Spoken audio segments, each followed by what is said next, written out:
Hello दोस्तों, कैसे हैं आप सभी। उम्मीद करता हूं आप सभी बहुत ही अच्छे होंगे। तो आज के इस वीडियो में हम पढ़ने वाले हैं क्लास 12 रसायन विज्ञान का बहुत ही इंपॉर्टेंट टॉपिक जो है भैया अभिक्रिया की कोटि। तो अभिक्रिया की कोटि किसे कहते हैं, इसका परिभाषा क्या होता है, इसका हम फॉर्मूले से सिद्ध करेंगे और बहुत ही आसानी तरीके से आपको अभिक्रिया के कोटि का डेफिनेशन समझ में आ जाएगा। उसके बाद हम देखेंगे कि अभिक्रिया की कोटि के गुण या विशेषताएं या उसका लक्षण क्या होता है। तो इस वीडियो में हम दो टॉपिक को जानेंगे और बहुत ही आसानी तरीके से आपको समझ में आएगा।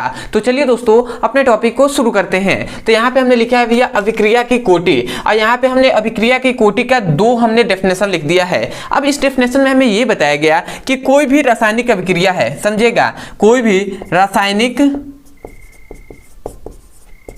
अभिक्रिया है, ठीक है। अब कोई भी रासायनिक अभिक्रिया है और इस रासायनिक अभिक्रिया का जो वेग व्यंजक होता है, वेग भैया वेग व्यंजक, ठीक है, किसी रासायनिक अभिक्रिया का जो वेग व्यंजक होता है। अब भैया इस वेग व्यंजक में जो अभिकारक होते हैं ना, वेग व्यंजक में जो अभिकारक की सांद्रता,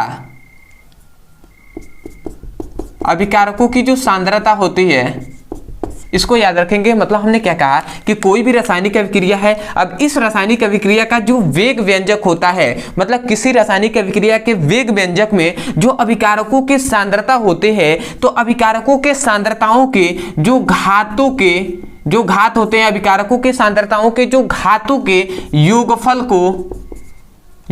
को मतलब घातों के जोड़ को या योगफल को हम क्या कहते हैं भैया, हम कहते हैं अभिक्रिया की कोटि। मतलब हम कह सकते हैं डेफिनेशन, किसी रासायनिक अभिक्रिया के वेग व्यंजक में, किसी रासायनिक अभिक्रिया के वेग व्यंजक में अभिकारकों की सांद्रताओं के घातों के योगफल को हम क्या कहते हैं, अभिक्रिया की कोटि कहते हैं। तो आशा करते हैं ऐसे डेफिनेशन बोल देंगे कि नहीं बोल देंगे। आप कह सकते हैं ना कि किसी रासायनिक अभिक्रिया के वेग व्यंजक में, किसी रासायनिक अभिक्रिया के वेग व्यंजक में अभिकारकों के सांद्रताओं के घातों के योगफल को अभिक्रिया की कोटि कहते हैं। तो आशा करते हैं डेफिनेशन तो आप ऐसे ही यहां से बोल देंगे, परंतु मैं आपको बताऊंगा डेफिनेशन को भैया एक गणितीय रूप से भी बताऊंगा और वैसे आपको याद हो जाएगा। सबसे पहले डेफिनेशन यहां पे लिखिए, क्या लिखा गया है, हमने क्या लिखा है, किसी रासायनिक अभिक्रिया में, किसी रासायनिक अभिक्रिया के वेग व्यंजक में, किसी रासायनिक अभिक्रिया के वेग व्यंजक में अभिकारकों के सांद्रताओं के घातों का योगफल, अभिकारकों के सांद्रताओं के घातों का योगफल अभिक्रिया की कोटि कहलाता है।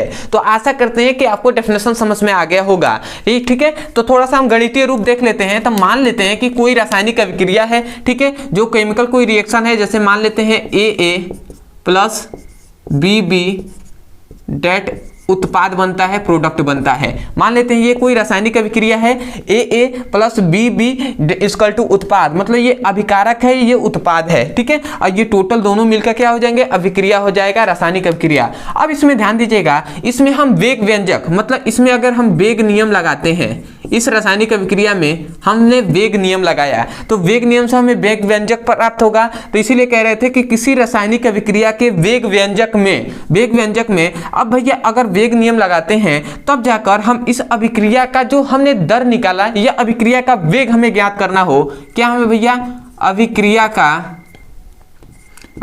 का वेग या दर हमें ज्ञात करना है। तो हम जानते हैं अभिक्रिया के वेग को R से या भैया dx/dt से प्रदर्शित करते हैं, ठीक है। तो या तो R से या dx/dt से प्रदर्शित करते हैं। तो किसी रासायनिक अभिक्रिया का जो वेग होता है, हमने बताया था वो भैया अभिकारकों के जो अभिकारक हैं, यहाँ पे अभिकारक है A और अभिकारकों के दो अभिकारक है ना, तो अभिकारकों के घातों के क्या होता है, निर्भर करता है। मतलब जो अभिकारक हैं उनके घातों पर निर्भर करता है कौन भैया, अभिकारक या अभिक्रिया का वेग। हमने क्या कहा कि कोई भी रासायनिक अभिक्रिया है, इस रासायनिक अभिक्रिया में हम वेग नियम लगाते हैं और लगाने के बाद हम इस रासायनिक अभिक्रिया का एक वेग ज्ञात करना है। तो वेग ज्ञात करने के लिए अभिकारकों के घातों पर निर्भर होता है, मतलब अभिकारकों की जो सांद्रता होती है अभिकारक के सांद्रताओं के घातों पर निर्भर करता है। इतनी बात हमने बताया था जब हमने अभिक्रिया का वेग पढ़ाया था। अब भैया अभिक्रिया का हमें कोटि जानना है कि अभिक्रिया की कोटि